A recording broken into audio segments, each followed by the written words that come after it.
Year 1, he flinched. Year 4, he asked for more. For years ago, I started leading the man who loves me. The internet has 100 wrong words for a female-led marriage like ours. So instead of the words, here is what he did this Sunday night. He handed me a list. 7 things he noticed I needed that week without being asked. Number 4 said, you kept rubbing your left shoulder on Tuesday. I booked you a massage for Thursday. In year 1, he could not have written that. He would have argued with me about the shoulder. What changed in year 2 took 1 sentence.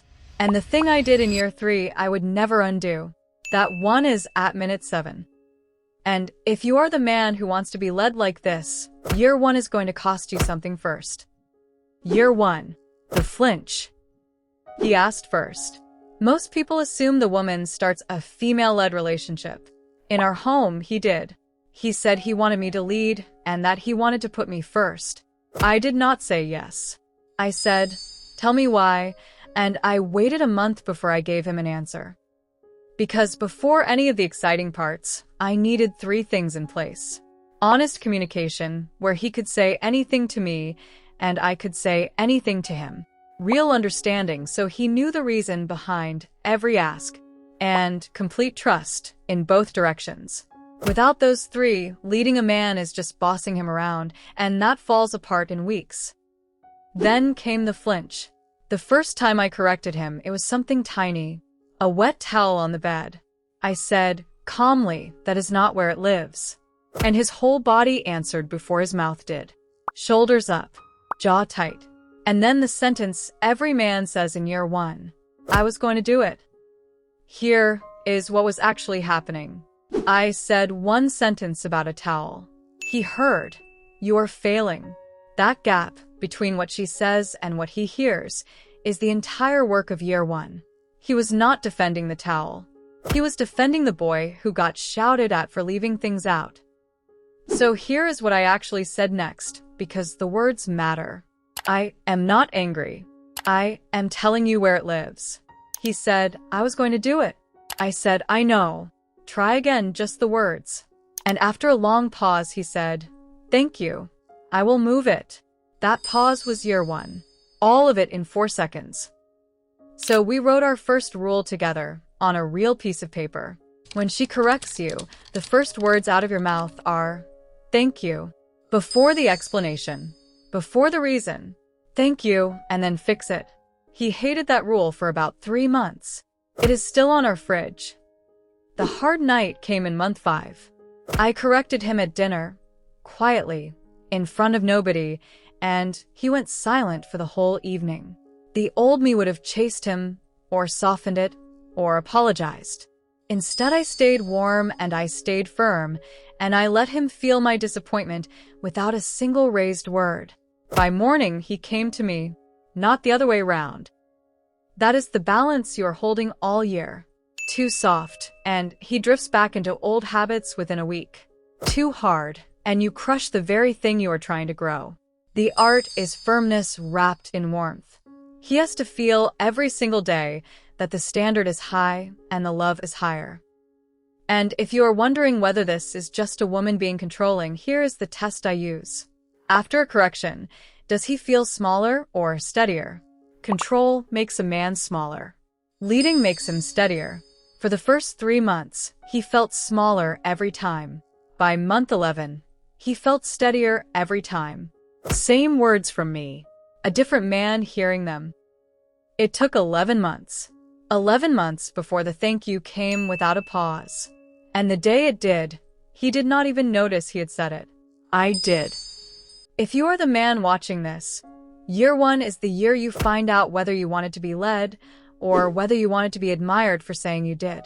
The towel is never about the towel. It is about whether you can be corrected by the woman you love and stay soft. Year 2. 1 sentence. In year 2, I said the sentence that changed everything, and I did not plan it. He was explaining, again, why a thing had gone wrong, and I put my hand on his chest and said, I do not need you to be right. I need you to be with me. He went quiet, and something in him finally put the sword down. Because that sentence gave him the why. A man will follow a rule for a while. A man who understands the reason behind it stops following and starts choosing. That is the moment a female-led relationship turns from something she asks for into something he gives. The rules did not change in year 2. His reason for keeping them did. And once a man is choosing, he starts learning. Nobody told him to. He took over our photographs and the editing. He learned how our social pages work and quietly ran them. He taught himself how to care for me properly with his hands. Skills he never had, built one patient month at a time. Take my nails. I have always been possessive about them. At the start, his hands shook. Uneven strokes, polish on the skin, 10 fingers to fix. So he found tutorials. He took an online course alone at night. Months later, he paints them like a professional. Nobody stood over him. He wanted to be good for me. The house changed the same way. Not into a showroom, into a place where he notices. The towel, the clutter, the dishes left for later.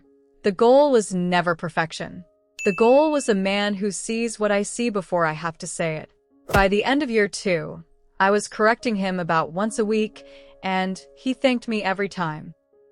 Here is what year 2 actually sounded like. Me from the kitchen. Did you move the car seat back? Him. Done, and I filled the tank. Me. Thank you. Him. Thank you for telling me what you need. That is it. That is the whole revolution. 2 people saying thank you in a kitchen. If you are the man watching, the sentence you are waiting for will not come if you are still arguing for your own defense. She will say it the first time you fall quiet, and let her be right about you. That silence is the most attractive thing a man can offer a woman who leads. Year 3. The decision. Year 3 nearly undid us, and it was my fault. Everything was working, so I got comfortable. Correction turned into commenting. Commenting turned into nagging. And a nagged man does not grow. He shrinks. By the spring I could hear it in my own voice, and I did not like the woman I was hearing. So here is the decision, the one I promised you at minute 7. I went quiet. For 30 days, I did not correct him once. Not a comment, not a look, not a sigh. I stayed warm, I stayed close, and I said nothing about a single standard. I was terrified it would all collapse. It was the best thing I have ever done for him. Day 4, he noticed. Day 9, he asked me in a small voice, "Have I done something wrong?" I said, "No, my love," and nothing else. Day 18, he came to me with a piece of paper. On it were 6 things he thought I had stopped mentioning, and what he was going to do about each one. That was the first list. The Sunday list you saw at the start was born in the silence of year 3. Here is what that month taught me, and it is the lesson most women leading a home never learn. Nagging is me carrying the standard. Correction is me handing it to him. Silence was the moment he finally picked it up himself. When he owns the standard, my disappointment alone is all the correction he will ever need. Nothing harsh, nothing loud, just a woman who expects more, and a man who cannot bear to give her less. So what do I say now, instead of nagging? 3 sentences, and they are always in this order. I have noticed the kitchen. I trust you to handle it. Thank you for seeing it before I did. Notice. Trust. Thank. That is the whole vocabulary of a woman who leads a home without ever raising her voice. Silence taught him what nagging never could. If you are the man watching, understand what she is risking when she goes quiet. She is betting that you have become someone who does not need to be told. Do not make her lose that bet. And the objection I hear most is not going quiet a kind of manipulation. Manipulation hides what you want. I had told him exactly what I wanted every week for 3 years. Silence was not hiding the standard. It was trusting him with it. The difference is whether he already knows. Year 4. He asked for more. This year, he asked for more. More structure, not less. He asked for the Sunday list to become a ritual, not a rescue. He asked me to raise the standard in 2 places he had been coasting. And every morning now, before I am fully awake, there is one message waiting. Is there anything you need from me today? Here is what that morning message looks like in practice. 6:41. Is there anything you need from me today? Me, still half asleep. The gray corda, pressed. And call your mother. She misses you. Him. Done by 9. Love you. That is how a female-led home starts its day. Not with an order, with an offer. This is the loop we live inside now. I lead. He devotes himself. That devotion earns my trust. And my trust lets me lead further, with a lighter hand than I ever needed in year 1. Nothing enters that circle by force. Nothing leaves it. If I put 4 years on a chart, it looks like this. Arguments down to almost nothing. Corrections down to a handful a month. Trust up. Calm up. And the thing nobody warns you about, my own standards went up with him because he kept showing me he could carry more. And the 2 places he asked me to raise the standard? The first was finishing what he starts, without a reminder from me. The second surprised me. His own health. He asked me to hold him to his training and his sleep because he said, "You care about my body more consistently than I do."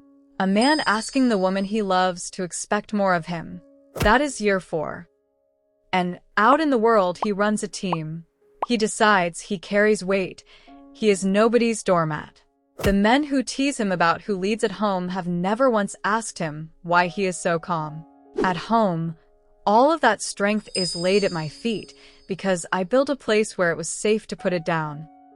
If you are the man watching, this is the year you are actually asking for. Not year 1. Nobody asks for year 1, but you cannot have year 4 without it.